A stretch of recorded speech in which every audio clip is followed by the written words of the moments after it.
boy.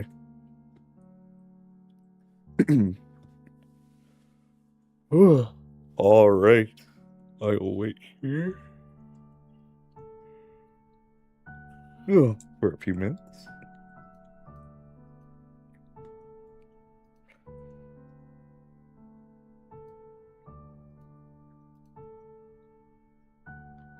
Ah, hello.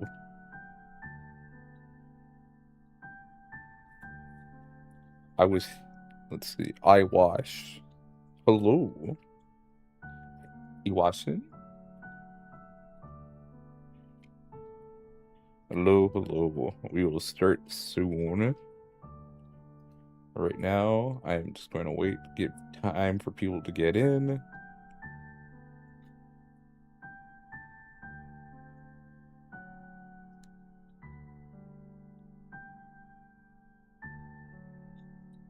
Let's see. The Rikku, the part-timer, I know. With the amount of clips I'm uploading, I might as well be a full-timer.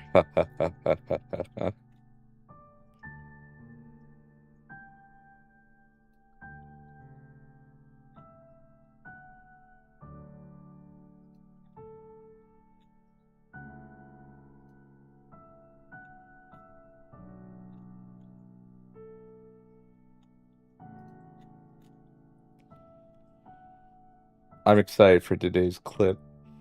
Or short. Short, I should say.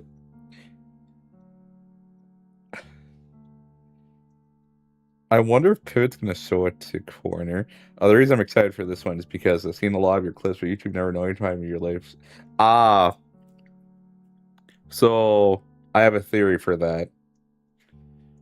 So, YouTube really likes it. Just from my own thing, my own channel.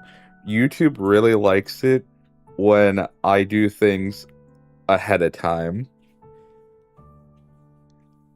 I don't know if there's a limit to how ahead they want me to do things. But usually if I schedule a stream a day or two beforehand, it will be pushed out a bit more, especially to people that do subscribe.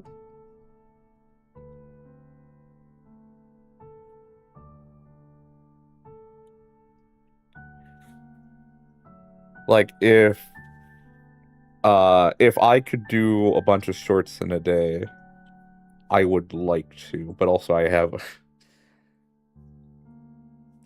I really should have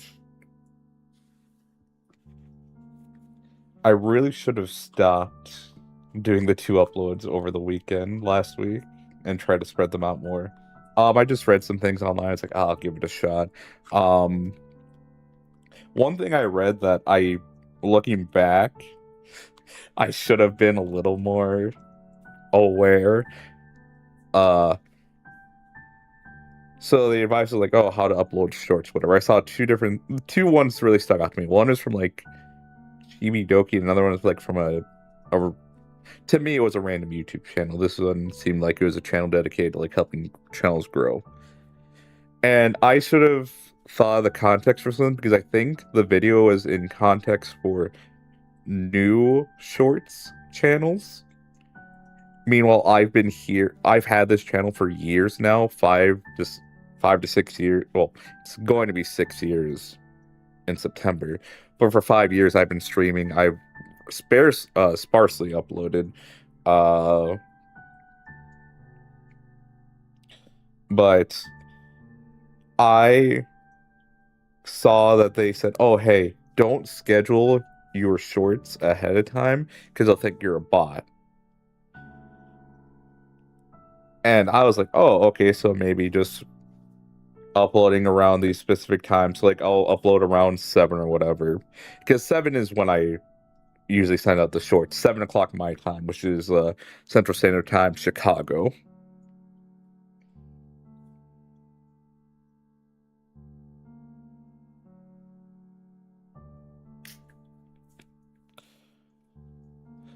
Like, I'm pretty sure yesterday...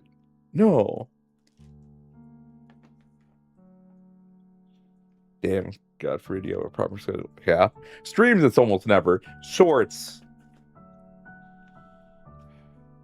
That's the thing. It's with new channels, so I understand that. So that, and I think that was the context for that advice, and for that whole video in general, is it's for newer channels that decide to become shorts channels for YouTube.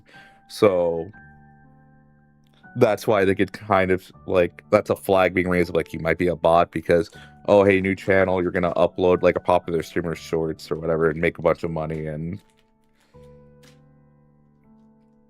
I don't know. I don't know what security for that is because it's technically bringing views to YouTube.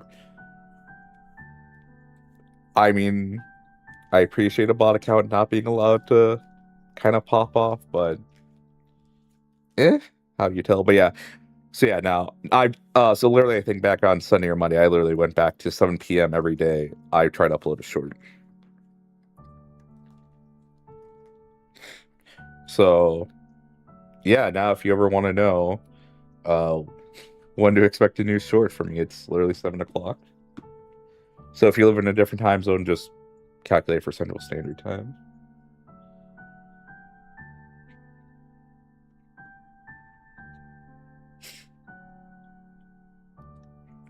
I would like to try to get shorts scheduled like a day or two ahead of time to see how that works. Because again, I do feel like YouTube prefers it when you have it set ahead of time. So who knows, maybe it'll get pushed out more. And it'll actually show up in people's subscription boxes or their feeds, you know, because a lot of people, they'll just click on one short and then just keep going through that.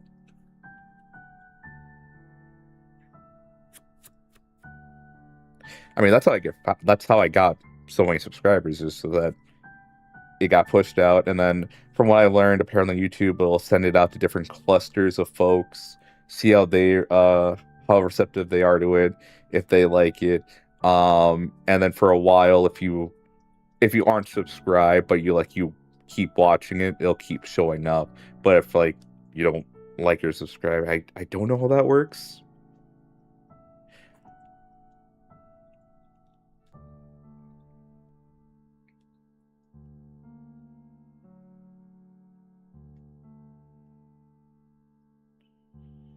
Yeah,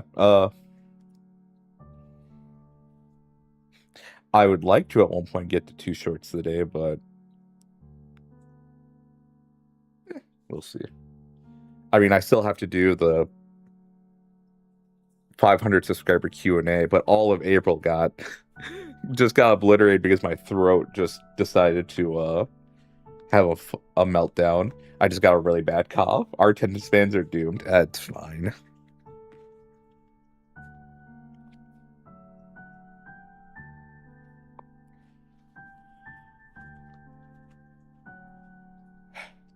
I think the biggest thing is that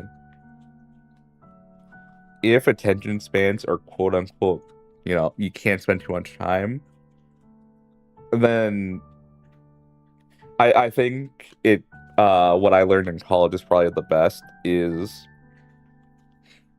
I think it applies to this. Let's say you're trying to like read a textbook or whatever, and you know, your eyes are starting to get a little glazed over. Well, either have a video also discussing the topic you're reading through, or have another thing you can study at the same time, or something else you've been meaning to do. Because yeah, shorts, like they're nice things you can watch, like they only take a bit of your time. But like I'm assuming it's just that, oh hey, I don't really want to focus on this thing that doesn't, you know, do anything good for me. I've seen a lot worse. Oh, I know people are saying like young people's attention spans is actually doomed. I'll be fine.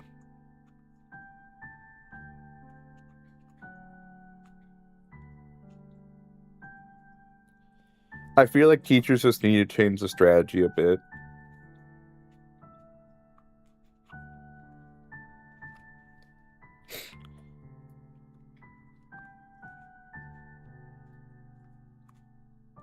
where they do kind of need to bounce around but still keep it on topic, but change the pace, essentially. I mean, dry lectures have been the worst thing since ever. Like, those are the classes I hate. Subway sort. No, being more active, not just reading from the textbook. Something that actually grabs your attention. And it doesn't even have to be that much. Well, maybe now because of the whole Subway Surfer thing, it has to. But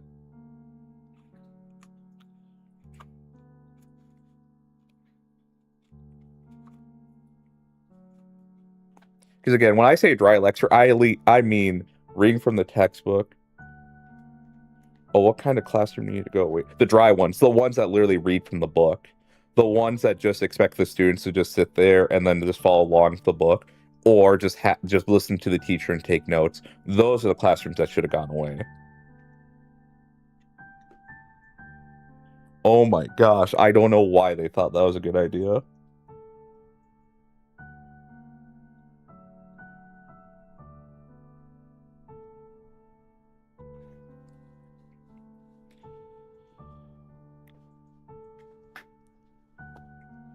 I think that was one good way to get kids to hate classes so much. Yeah, I'm sorry to say you're paying for the Audible subscription. Like, I appreciate my professors because they were very much hate, and it sucked because my classes were during COVID, so they really did want us in the classroom so, like, they could lecture for a bit, have us do something, continue the lecture, and if there's anyone who had any, like, pain points, like, oh, hey, do you have a problem with this part of the code? Let me use that as an example so we all can learn, and then not only, like, use that as an example, but build off of that as well. Be like, oh, you thought... So this might have been like oh, hey, so this person had this problem, and you might think, oh, this was simple. Well, here, let me show you the complexities of this can do. Because some programming languages are a bit finicky, so what you thought would work won't actually work because you didn't actually have the proper environment set up or whatever. Yeah, no, I had quite a few professors where it was lecture, do something, lecture, do something. If you have a problem, perfect. The letter F in C++ stands for fun. I did not. Oh my gosh. What is in my GPA? Oof. Oh my gosh. I remember almost failing one class during programming, but it wasn't because and the worst thing was it didn't have to do anything with programming. It was like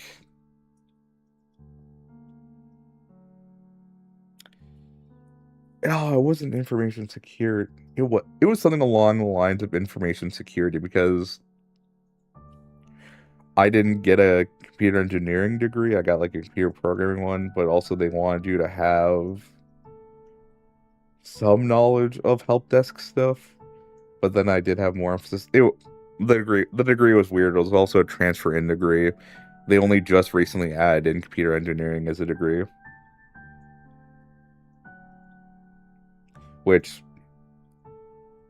is infuriating. But yeah, I have a degree now. Yeah, I really want to avoid help. I really hate help desk. I don't want to do customer service, but here we are. All right, I'll probably keep talking for 2 minutes and then I'll start up. But yeah, essentially, I gotta learn some help desk stuff. But the class was you setting up instructions for in case the worst thing happens to your business and you are the person like managing all of the technology. I do not remember the name of the class.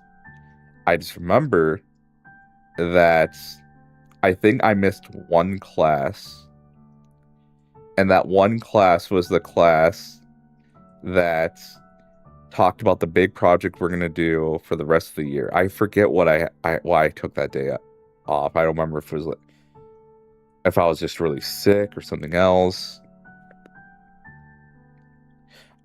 Yeah, essentially except you're the IT guy. Study programming just to fix printers. It might come to that at this point. Right now I'm just delivering pizzas. Also because I think it legitimately might be if I do get a job with computers, it will be just the help desk or IT guy, because programmers aren't being hired right now, and a lot of them are being fired and then pushed to like the entry level positions because they can boost up the requirements that fit the people they just fired so they can pay them less.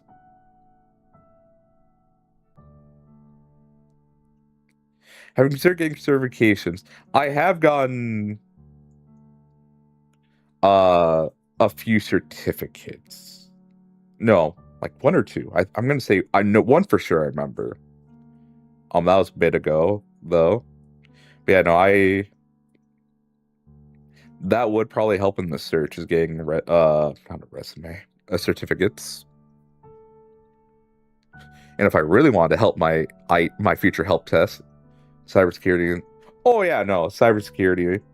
We actually had a very good professor who was like the head security. How do I put this? They were the ones that developed the cybersecurity degree path for the college I went to, and they're very helpful. They're very good. They're very knowledgeable. They always had enthusiasm for when they spoke about cybersecurity, and they regularly attended conferences as well. They were very much keeping up with what was going on in the tech world and cybersecurity. He even invited us to follow his Twitter page. Only problem is I don't want to semi-dox myself by following the professor.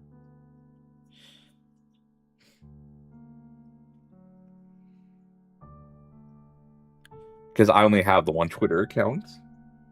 Yeah, no. They say that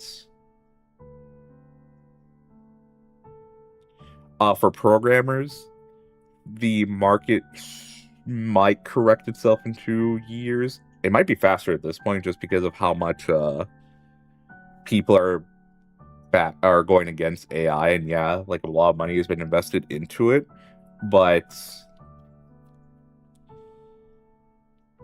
a lot of people aren't liking it. And then also just like a lot of companies losing information, data, or customers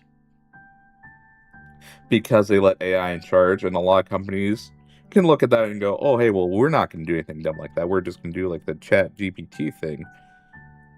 Like, you know, we're just going to let our employees use it. And just like, yeah, you can. Nothing wrong with that. I mean, you can hate AI. I mean, it's already taken me out of a job, so. But I just view it as it's going to be there. It's not going anywhere. But I think companies are now going to be like, hey, we can't fire as many people. We can't just leave all the programming to AI, because we will actually just start losing things. You'd hate to take an AI class, trust me. Like, actually developing, like, learning how AI works, developing an AI, or how to utilize AI.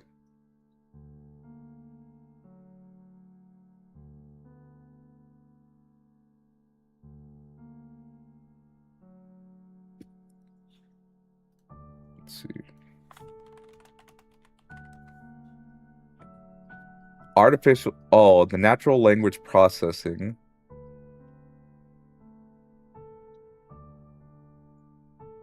Oh, natural language processing.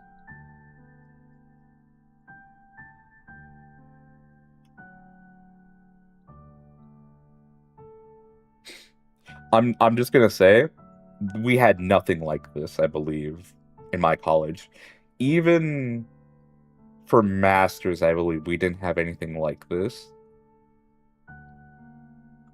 If you got a good professor, you'd be in tears, oh boy.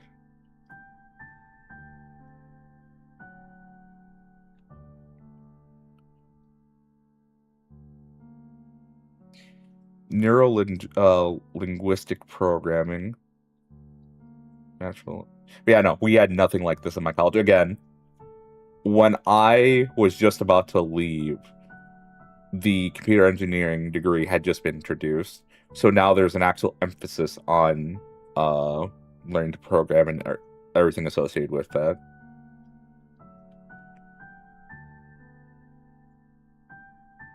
Well, it was trickling in at least, like some classes that actually be very beneficial for people going into that. So who knows, maybe at this point they do have something like this. It's been about 2 years.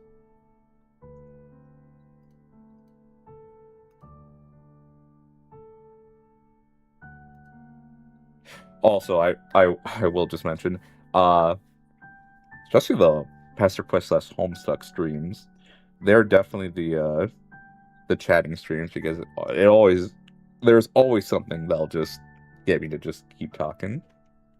Salem.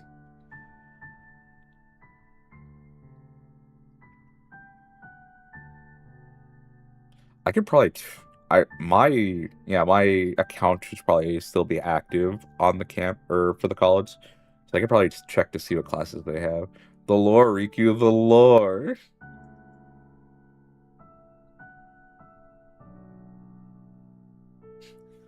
What lore? My lore or the game's lore?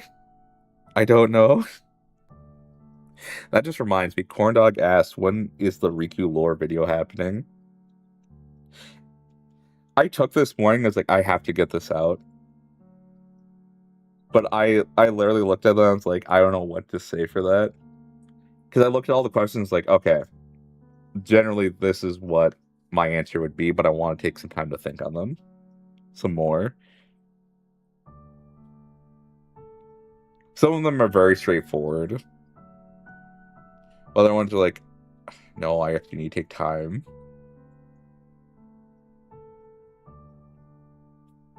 Because I know Pivot asked for videos. I think he said, like, because shorts are doing well enough right now, do you have any interest in doing longer form content? And what would be the first one? And that's I'll say that's like a 3-way tie on what I want to do for that.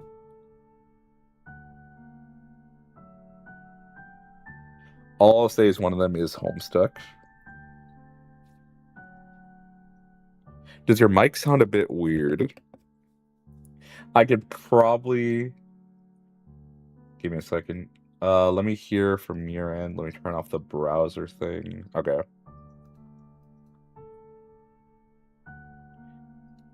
Okay. I think I know what it is.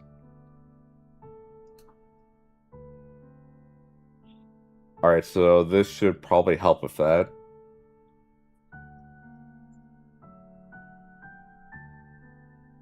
Yeah, okay, it doesn't sound as a tin canny, I believe, now.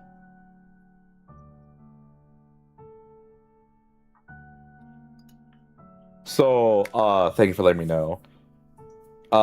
There is a setting... Oh. Okay, I also had to turn myself off in the browser. There's a setting on my mic that kind of helps focus on just the voice itself. So if you have a lot of background noise, it's supposed to help with that. Really helpful when I have like a bunch of fans on or the AC. But if there's not really any noise going on in the background, it doesn't really do much. One thing I can turn on right now is probably the enhanced low cut.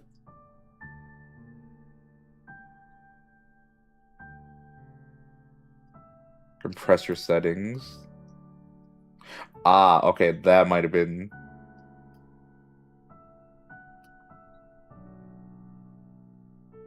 Yeah, so not only the compressor, or the voice focus, but also the compressor might have been it.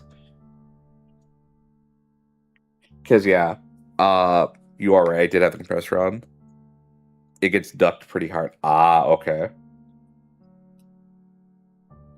That is good to know, then.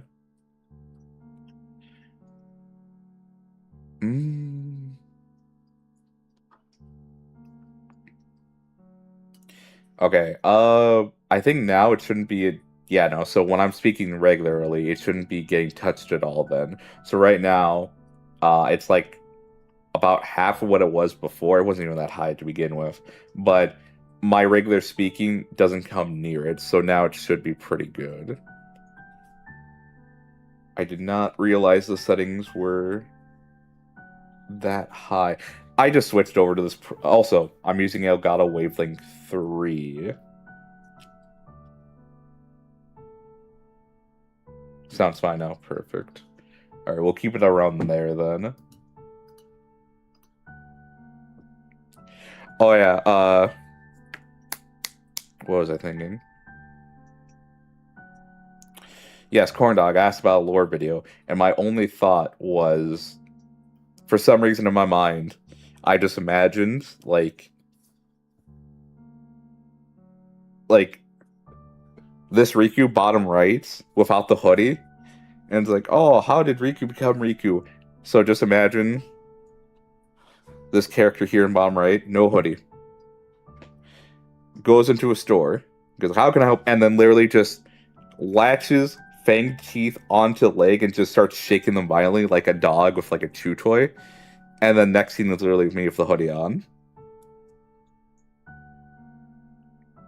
He is bald, yes. Well, I think so this is the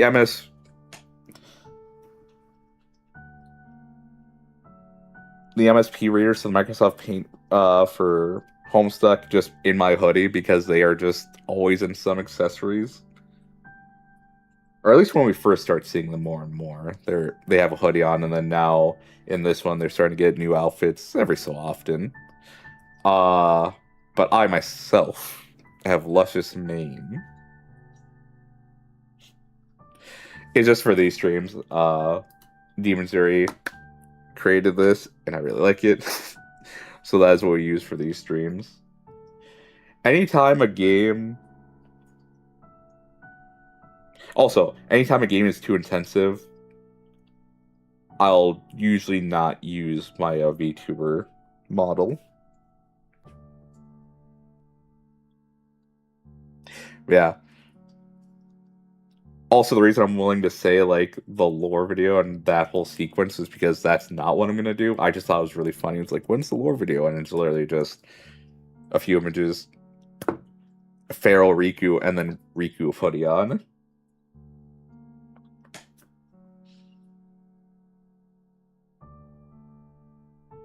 Alright, I'm gonna start reading them.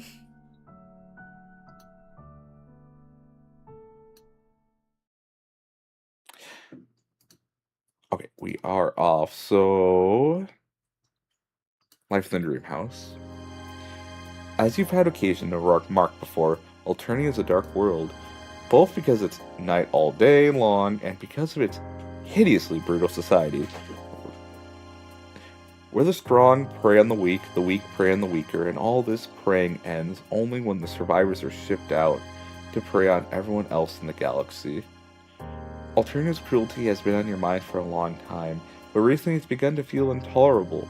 You decide to take a walk in the woods to calm yourself, but it seems that with every step your mood only grows darker, your agitation greater. As you walk, you remember the names of Alternian friends who have fallen to the planet's injustices, and your mood goes from bad to worse. You've been waiting around like a spoiled, self-centered narrative device for a lightning bolt of illumination to reveal your reason for living, to explain your peculiar and insatiable hunger for friendship, and to show you the destiny attached to it. You think you know who caused this, but why? You've been sitting here like a child waiting for a teacher to explain the answer to a difficult math question. Vrishka and Terezi are arming you up to change the world. What are you doing? Your usual bullshit. You're thinking. You're navel-gazing. And then, with a sudden blinding clarity, you understand. Vrishka's right, Terezi's right. The answer is revolution. Who gives a shit? Who cares what some big, dumb universe thinks your destiny should be? You'll take Dream Boulder's advice and choose your own fate. Take the answer to the meaning of your life into your own hands. Set your own course. The gods, the fates, the universe, or who will have to jump back pretty sharply, because your direction is clear to you at last. I'm gonna try something, give me a second. Alright, I just turned on the voice focus thing. Let me know if it starts sounding like crap again. I know we just fixed compressor, but still. Your agitation turns to indignation, your indignation to outrage, outrage to anger, anger to fury, fury to ferocity, ferocity to white-hot resolve. I don't know why I wanted to say furry. The horrors of this planet have got to stop, and you are feeling particularly dramatic today. Doubtless due to in part to the shift in narrative tone and general prose quality in this episode, so now is the time. Alternia's cruelty and violence have upset and shocked you since you arrived, but as more and more of the population suffering under those wrongs have become your personal friends, it has become unbearable. You've been wondering all along, who will make it stop? Now you know the answer. If you are the main character, then you have to be the one to get the ball rolling. You've begun to suspect that you can't die, for reasons seemingly tied to your function as a narrative device, so that's a bit of characterization you can bring to bear. No longer will you linger in the wings, waiting for the narrative to summon you to heroics. With this momentous decision girding you for unstinting effort, you set your mind to the question of how to accomplish it. You start by making an inventory of the strengths and weaknesses you possess and you can bring to bear on the task. Strengths. 1. Experience drumming up friendship in the most unlikely situations. 2. Ability to travel instantaneously anywhere you want to go. Weaknesses. Everything else. This helpful mental exercise clarifies matters significantly. You see clearly that the only way for a single humble being such as yourself to change Alternia is to go directly to the point of maximum leverage. In other words, straight to the top. You'll need both, of your resources in this quest. You'll need to travel superhumanly and superliminally into the immediate company of Alternia's ruler and throw your full friendship game on them, with the objective of persuading them to initiate reforms, change rules, and set the planet on a course to civilization. But your darting intellect realizes something else. It won't be easy. The ruler of a world such as Alternia must be a fearsome, fell creature, a monster of no ordinary lonesomeness and cruelty.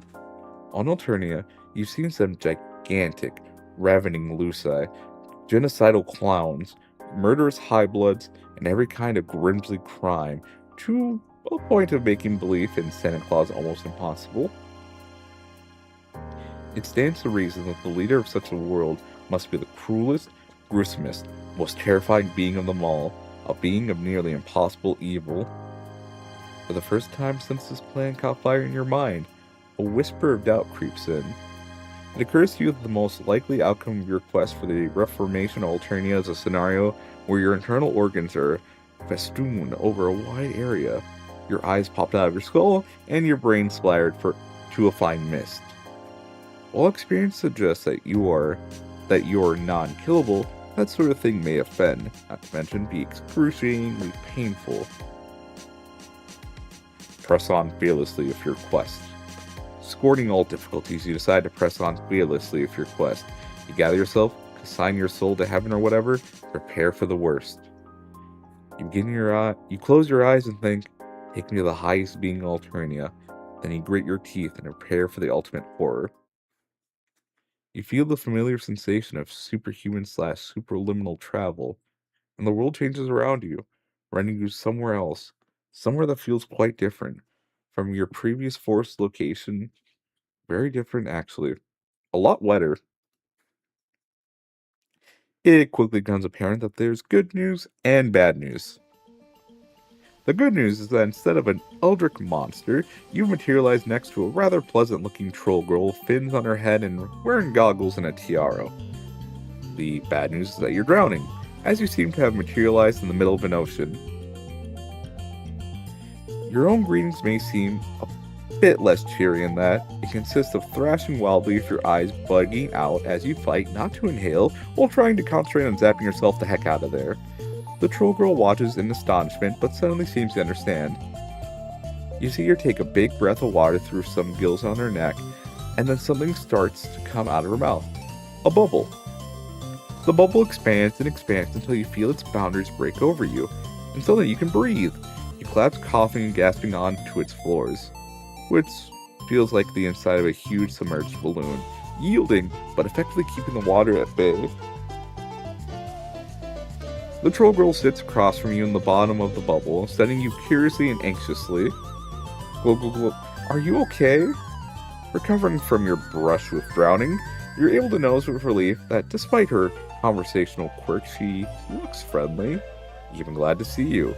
You try to say something, but all that comes out of your mouth is water and the spluttering sound. I don't speak whatever language that is. It's very pretty, though. Yeah, the word dead man, very, very attractive. You burp and some water trickles out of your ears. Sorry, I still don't understand. Do you speak Alternian? With a great effort, you gasp, yes! Oh, yay! My name is Fefri Pexius. Glub glub. What's your name? You bubble weakly. You okay, boy?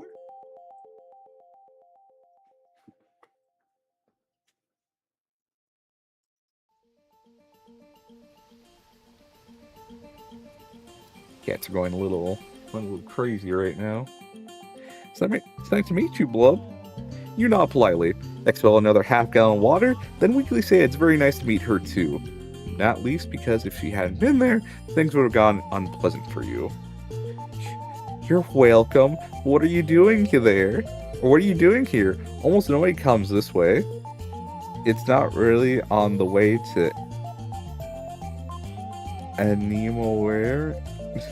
It's not really on the way to Anemoware. She looks sad when she says it, and you wonder that some poor troll child should be living all by herself way out in these submerged parts, so far from anyone. Yes, you good?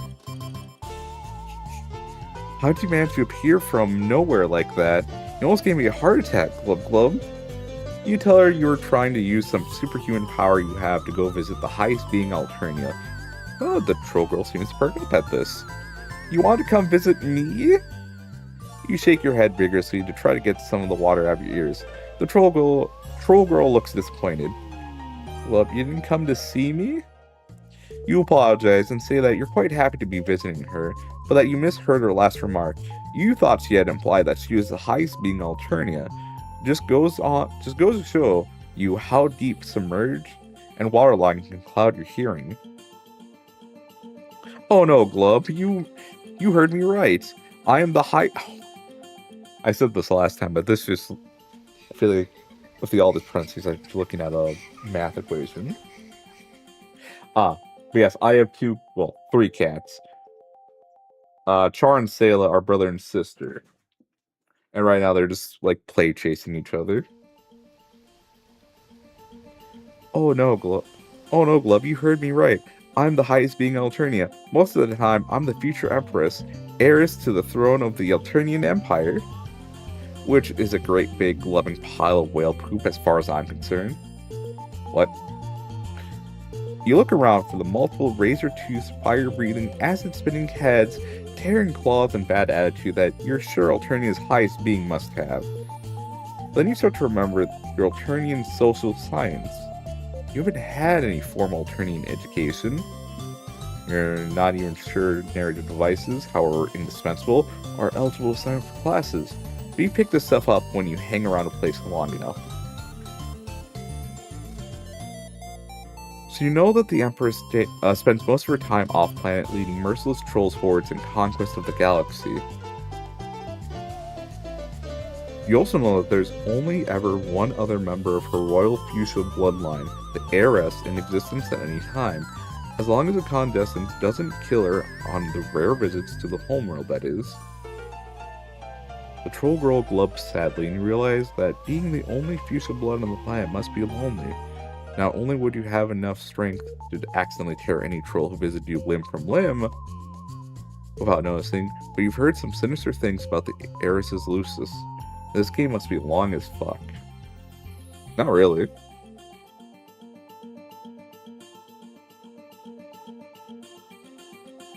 I mean, if I wasn't reading aloud, like, this would probably be... It wouldn't take that long. Well, because I'm reading aloud, there's going to be, what, close to 20 hours, I think? The troll girl gulps sadly, and you realize that... there we go. Yes, hello, pivot. Something about it being the size of a continent, hungry as the void of space, and evil as the hell devils go to if they're bad devils. Something that might discourage casual visits by friends who don't want to double as snacks. But at the same time, you wonder that such a seemingly agreeable and sensitive troll as this girl could preside over such a grindingly horrible planet as Returnia. How she live with herself? Does she even know what goes on outside her insular little ocean? We put all that aside for now. Here you are, right where you wanted to be when you made your master plan for Alternian reform. You haven't been devoured, dismembered, or decapitated, and the person you want to persuade seems eminently persuadable, not to mention friendable, so you're ahead of the game so far. Time to take full advantage. Your Royal Highness, you begin. Glub, call me Fef, Blub. It's much friendlier to be on a fish name basis. I'm so happy and excited to have another friend. Perfect. Phase 1 of your plan seems to have practically accomplished itself. There's no time to waste. As the air in the bubble your new friend created is starting to get stuffy, and you know you're going to have to zap out of there soon. You mentioned in a casual, conversational tone that you've been visiting Alternia for some time now. Well, do you like it? It's certainly unusual. Heh, that's putting it lightly. I'm sure everyone has been incredibly mean to you. Well, yes, literally the first person we met wanted to torture us, I think for views. I forget. Did they record their torture sessions?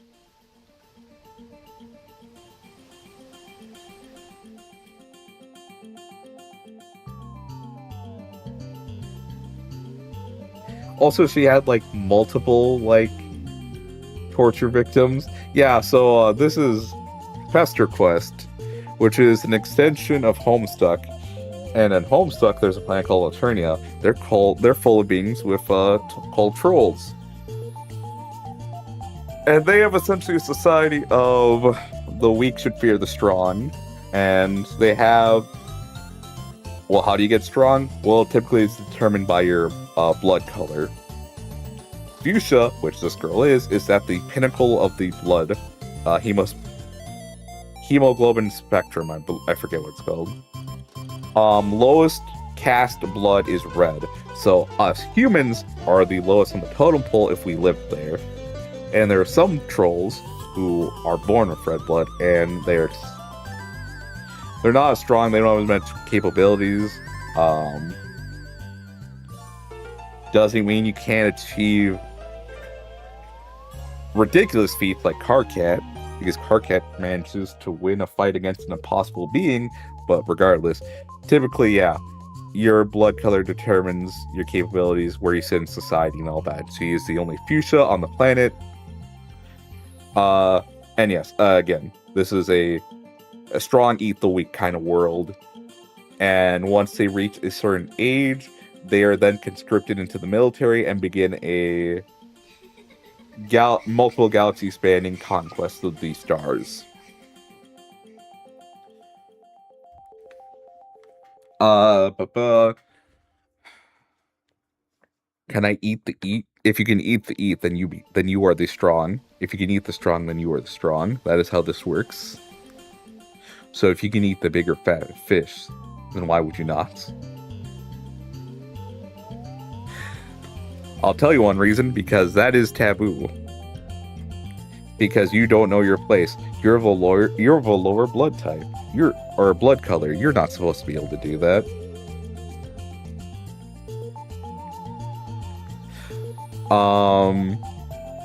Prepare for my arrival, worm. I loved Conquest trauma dumping on Mark. I loved it so much. So open and honest, so genuine. So funny. Yes. If you'd like to know more about Homestuck,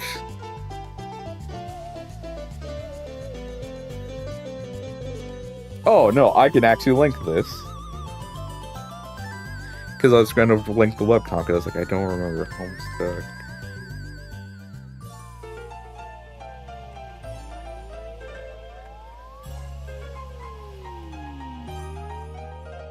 How far have they gone, actually? Let me check.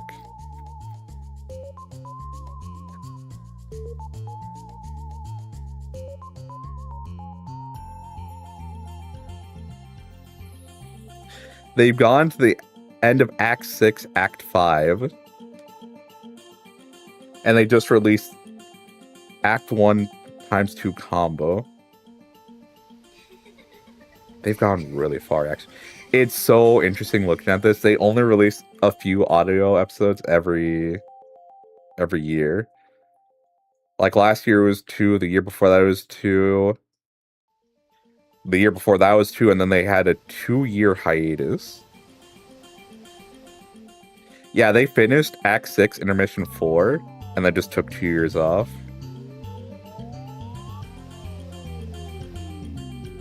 Alright, I will...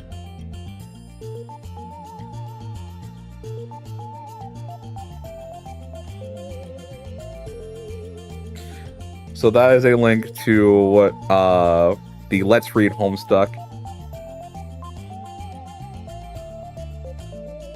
So if you want something to listen to, starts off very slow. But I think the comment I read a few years ago is probably the most accurate way to describe Homestuck. It is, think of your most stereotypical JRPG, where it's like the first hour of gameplay. Oh, hey. We gotta go visit the farm to pick up some eggs. We gotta do this chore. Let's go do it. Final hour of game. We need to kill God.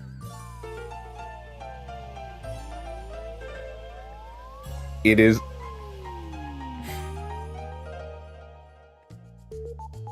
It is a very gradual rise to that. But yes, it will start off with hour 1. Very mundane task. Until we get to the insanity that is the end of Homestuck.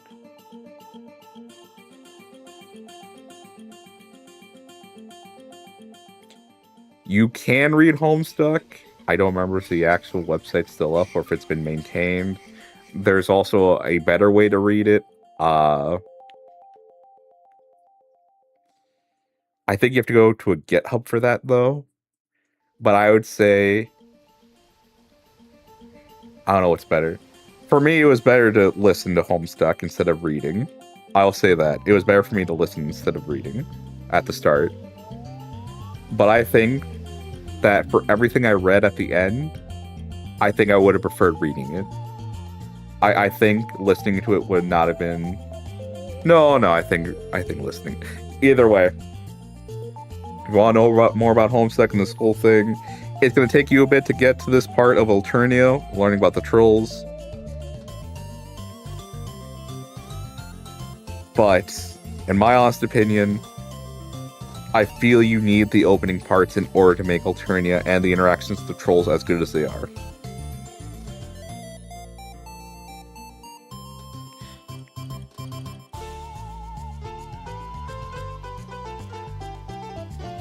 I have a personal fondness. So I only started reading Homestuck Well, I started 5 years ago. I actually finished a year ago? I think it was a year ago at this point.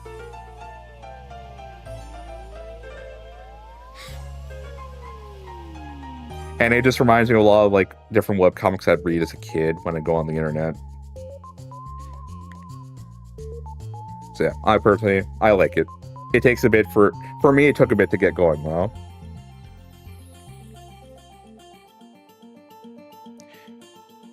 But I am very happy I went through it. The Sea Dwellers think they're so much better than everyone else, but they're just a bunch of selfish, arrogant assholes. The high bloods prey on the low bloods, and no one cares how other people feel, or even if they live or die. Drones fly around killing anybody weak or useless. Oh, well, she seems to know. Maybe she got plans of her own? Phase 2 of your plan is half in the bag already. You feel dizzy suddenly at how your quest is working out without the least effort on your part, and also from the lack of oxygen. You're gasping for breath, and a darkness is gathering at the edges of your vision. In about a minute, you're going to pass out from oxygen deprivation. It's to be done. Stick around and test out that whole "you can't die" hypothesis. You're fading fast. A black hill is closing around you, and sounds are getting dim.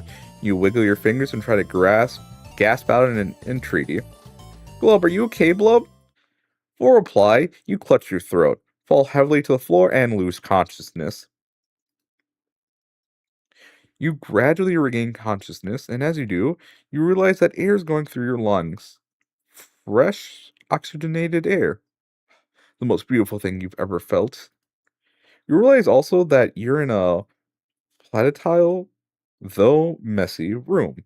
And while you can see underwater realms outside the windows, the room itself is dewatered. The fresh air seems to be coming from a large conch shell sitting on the floor nearby and humming quietly like an air purifier. You're swooned on a chaste lounge, and Pfeffry Prexus is fanning you with a palm frond. Glub, are you alright, Blub? Why didn't you tell me you couldn't breathe? You scared the piscine out of me.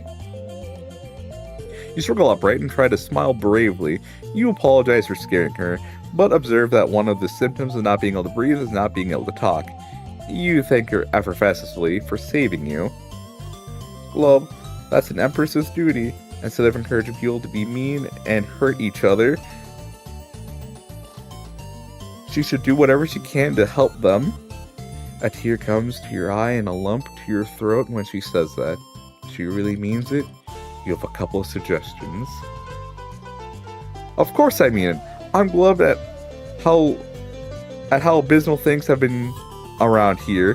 When I'm Empress, things are going to be different, and that's why you die. Or going to die. You respectfully wonder how long it'll be before she becomes Empress. Only a couple thousand more sweeps. Oh, cool. What happens to everyone in Alternia in the meantime? Pfeffry looks momentarily thoughtful. I don't know. I haven't thought through that part out. I guess I'm not equal to my big ideas. And what if when she becomes Empress, she feels differently? How does she know her imperious condescension doesn't feel the same way as Pfeffry does now when she was at her age? What if there's something that makes adult Empresses evil, something they can't control? What if Pfeffry grows up to be socially liberal, but fiscally conservative? What a horrible thought! You have to strike while the iron is hot. Never leave till tomorrow never leave till tomorrow what you can do today. A stitch in time saves 9. Procrastination is a thief of time. The longest... Let me just get a cat poster so I can put all of your great quotes there, young man. Hang in there. The longest journey starts with a single step. It's no use crying over spilled milk. Yo, Pfeffry has been convinced because you're running out of cliches. Oh, click the right thing. Club. The heiress still looks uncertain. Everything you say is plumb and true, but rebelling against the Empress?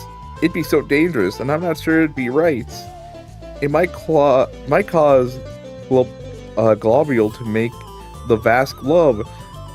That would destroy everyone, you know? Oh, glub. You mean gulp? You didn't realize that. You're not sure what the vast glub is, but it sounds bad. Oh, it is. Before we do...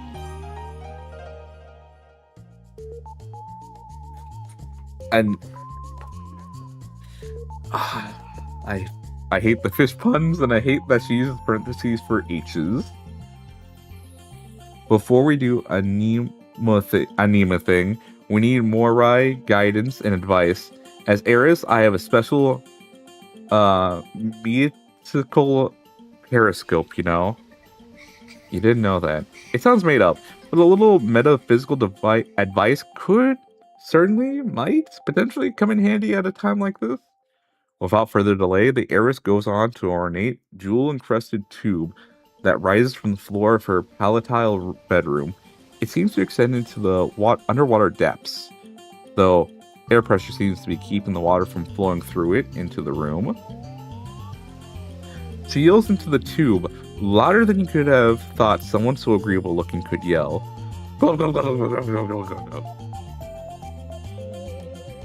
There's a swishing, gurgling sound, and something extends up through the tube into the room. Something pale and featureless as elusive, but unmistakably a tentacle. A tentacle with a bubble eye on the end of it. You dive behind a luxurious sofa. You'd rather that. The Eris's Lucis didn't see how plump and tasty you look. But almost immediately, the eye settles itself on top of the tube and hardens into something that looks like a very large crystal ball. Oh shit, okay. Shapes move and change inside this crystal ball, then resolve themselves into a scene you recognize. You realize with a shock. You come out from behind the sofa and approach the crystal ball, staring into it. In its depths, a dark place appears, and in the dark place, a carnival carousel rotates. Wooden horses going up and down, and above them, naked plastic mannequins with plastic wings hang from wires. The dark carnival, jumping Josephite. Is that where Fefri gets her metaphysical advice? The scene grows clearer and closer, zooming in on one of the horses and on the figure riding it. Your heart begins to beat wildly. It can't be, but...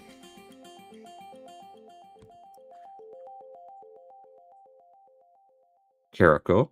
I always call him Kakarot, though. Honk!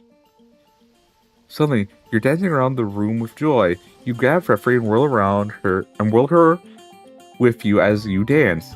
At first, she gasps in surprise, but then she gets into the spirit, grins, and begins to whirl too. Her strength is such that she spins you like a fan blade. Your blood goes all the way to your legs, and once she lets you go, you hit the wall like a bullet and ooze down to the floor. But as you recover consciousness, your joy is barely containable. You never thought to see that sweet, sweet fellow again, but now here he is. And evidently, he's come up in the world, because he's communicating exclusively with a royal future blood princess. You're so proud, your heart feels about to explode. My friend Glub here. They have a plan. You wouldn't go that far. I'm just not sure what to do.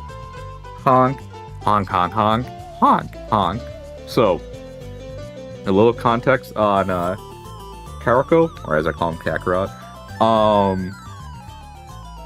He is purple blood, and from what I've seen, purple bloods are high up ranked. They're not fuchsia, but they're pretty much at the top echelon of the hemoglobin spectrum, and they're almost all clowns.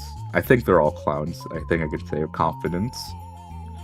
And they're all monstrously strong.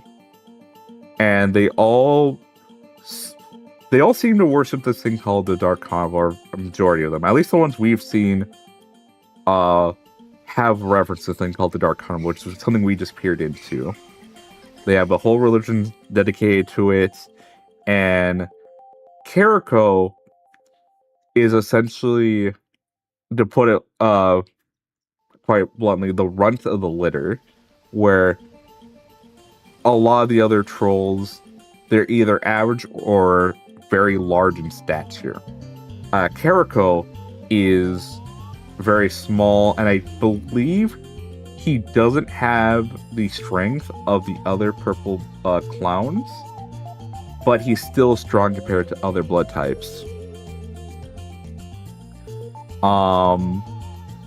And because he can only honk when he speaks, and as well as because of his small stature, he's kind of, or no, he's not kind of, he is, what's the word?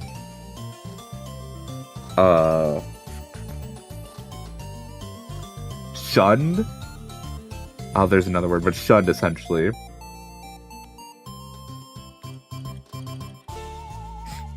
And it seems like,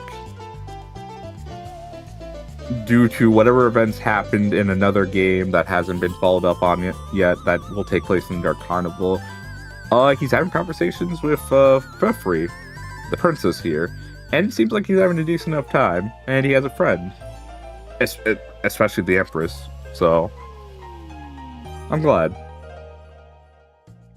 Yeah, no, Kariko, rough life when he was an Alternia, because he was on the planet decades ago, I believe. And then, due to certain events, he died, went to the Dark Carnival, and then we don't know what happened in the Dark Carnival yet, but also because this game's weird because timelines are fucked up. But he's having conversations with Fefri. So, glad to see him in high spirits, glad to see that he's just having a good time, because he was, he was just being pushed around, essentially, on the planet.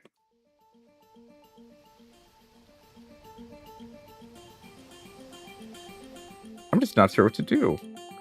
Just hold on. Perfect adjusting controls on the Bejeweled 2. They must be translation controls, because in mid-sentence, Kakarot's remarks change from semantic honks into conversational language forms.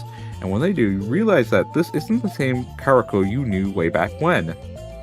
What you ask is not simple, little one. To truly know the answer, you must learn that there is much more to your story than meets the eye. You must expand your vision to see the big picture, and even the bigger picture, of which that big picture is only a pixel. Yes, I know that. This isn't the usual gloves. Glove shit? Not silly quadrant glove shit for wigglers. I need some real answers here. You say Kariko. He's obviously the same troll, but the changes in him are equally obvious. His eyes are deep as well as his face grave and kind. Either he's done a lot of reading and undergone a lot of life experience since you last saw him, or else he's become the honking mouthpiece of some vast mystical wisdom-type entity which offers metaphysical advice to princesses, perhaps whatever person or process sustains the Dark Carnival. But how did Kariko get that job? Maybe one day we'll learn. I think it would be nice if Kariko was a more prominent character in Heist Fault Act 3. You wave madly at Kariko as he and the heiress talk, but he doesn't see you, or he no longer knows you, or he thinks imparting serious metaphysical advice is too solemn an occasion for waving like a maniac. Either way, he ignores you and keeps talking. Does a troll who paddles an ore vessel down a rushing river control her own fate, or does the river control her? The answer is, of course, both. The river has its force, but within that, the troll can move her boat where she wills. You are the heiress, and thus the fate that sweeps you along is vast and swift and powerful, but also your arms are strong and your ore vessel stout. Do not despair of your own strength. Yet there is more. We see by mystic means that the rushing river you navigate is itself being swept along by an unimaginably vaster rushing cosmic river, and that the planet which that vast cosmic river traverses is itself being swept along an even infinitely greater supercosmic river. There are many such metaphorical cosmic meta river levels in this particular instantation of the story.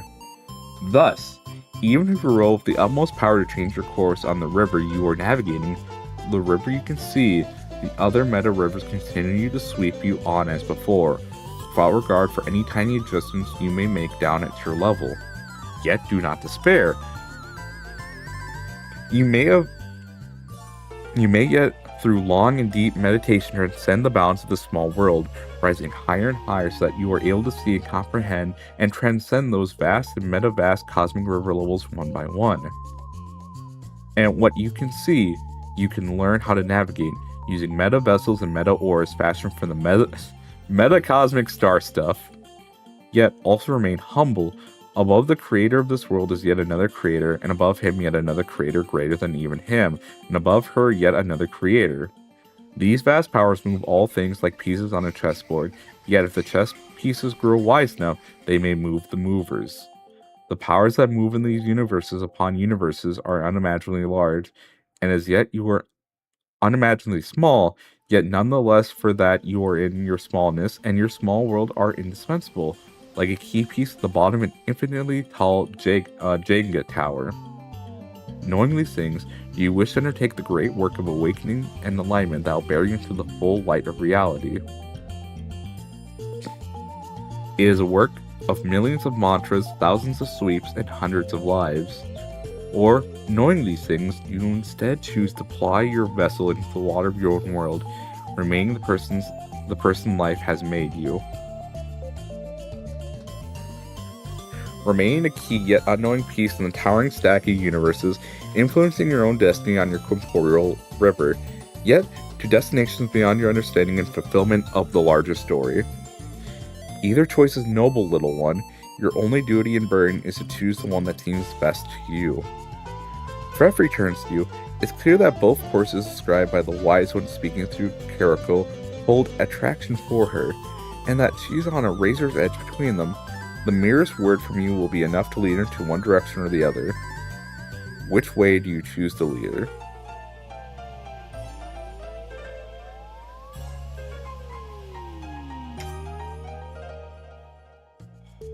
So I know one of these...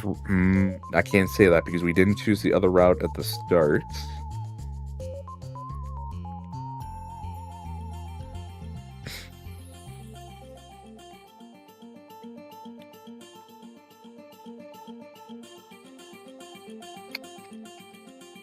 I feel like the worldly action... Okay, so let me give my thoughts on this. Influence Eris to choose the path of meditation and transcendence. I think that if we were to do this route, let me say, like, this is like the bad I'm viewing in each one. So this one, if she chooses this one, she won't be bothered by the suffering of now, and understands, or comes to an understanding that these things have a purpose, thus makes her not want to take any action, because the actions that others take will have meaning, and it's leading to some greater plot.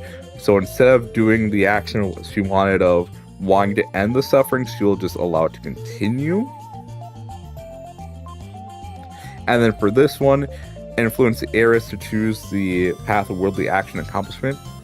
This might be a thing where she just becomes as cruel and tyrannical as the Eris that we, or the Empress that we have right now. So let's do path of meditation, because I feel like that's the wrong one. I feel like out of all these ones, this one is the one that has the highest likelihood of being the one that leads us to a bad ending. Well chosen, little one. Step forward and tell your cheese-like companion to step forward too.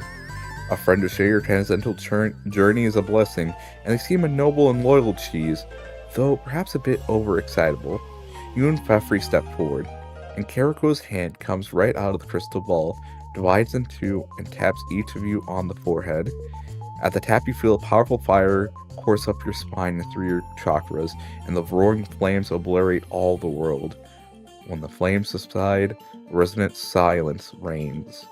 You and Pfeffrey are seated in a full lotus position on either side of a fresh air conch, cozy in a bubble floating deep through the vast oceans of Alternia, where you can never be found by anyone until you emerge fully enlightened and have the power of gods many yugas hence.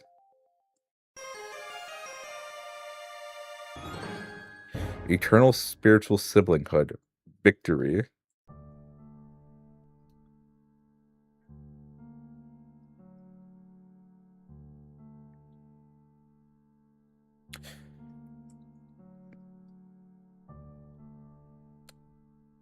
That okay, that went a lot better than I expected.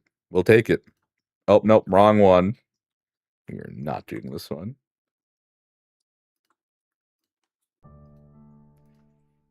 Alright.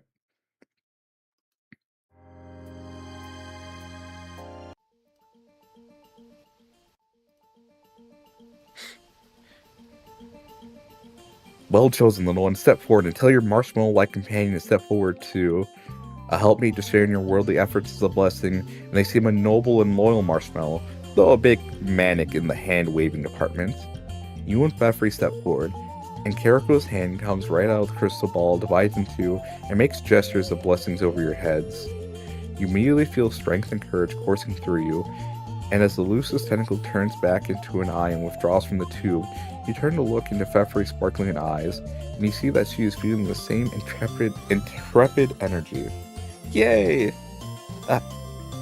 I think a good portion of that was Glove's shit, but still, he has an really good point somewhere in there.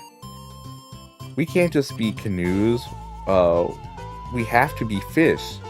Even if at the end of the day, we are just minnows, we'll be whales to someone. You start to grab her for a dance, but recalling your previous experience, quickly turn the gesture into an offered high five, which she slaps, breaking several bones in your hand. What shall we do? You ask her. What's our plan? You feel the ability to accomplish any plan fairly overflowing from you. You'll have to introduce her to Terezi and Vriska to start off with, at least. Yes. Well, but first I need to think. I'm so excited. I'm sure the purpose of your visit was to reveal the whale of a destiny that awaits us, but we need to consider our next move. Will you come back and visit me again soon after some tides have passed? Then we can compare knots? Yay, Glub, this is going to be so fun! Noble Worldly Partnership Victory. Daishori.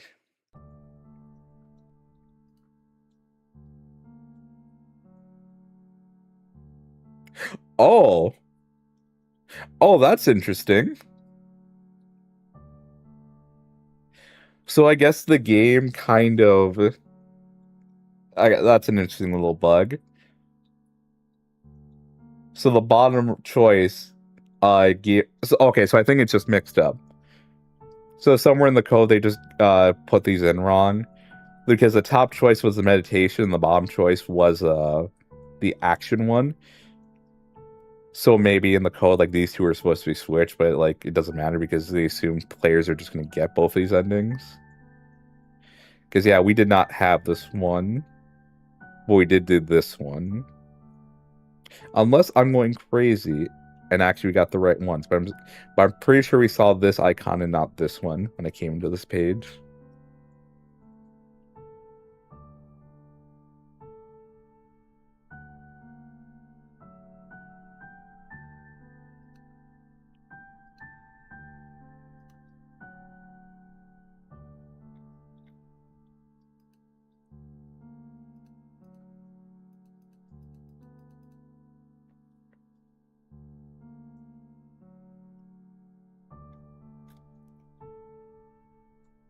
All right.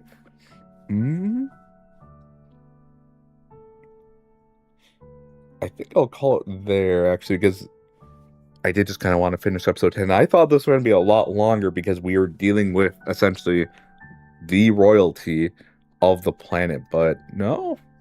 Like, I was expecting both these routes to have quite a long end segment after we picked the second choice, but it literally just ends there.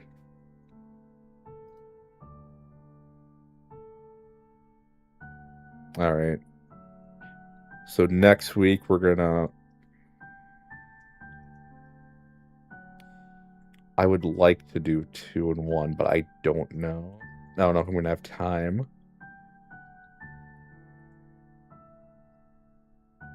Because now we're going back to each episode being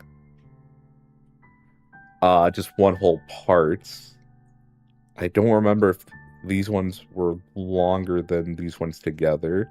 Because the first 4 volumes were just their own things, and then the volumes afterwards were split into 2. So you dealt with 2 characters instead of 1. So first 4 you dealt with 1 character. And the volumes following you dealt with 2 characters in each volume. And because now we're getting close to the ending, I'm wondering how long they'll be.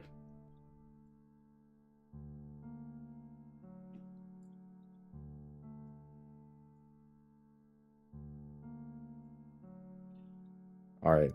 But I think I'll end stream there. I'm gonna get started to get ready for work, and then I need to start work on the Q&A, the Pioneer Special Q&A, and then also tomorrow's short as well, since I'm gonna be working. That will be it for me for today. So, everyone, I hope you had a good time. I'm still surprised this was as short as it was. I was expecting this to be an hour and a half, because again, I thought we're going to have a lot of things to read. But no, this was legitimately only like 40 minutes. Yes. That will be it for me for today. Thank you all for coming. I hope you had a good time. And I hope you have a good rest of your day and or evening. And I will see you guys next time. Bye-bye.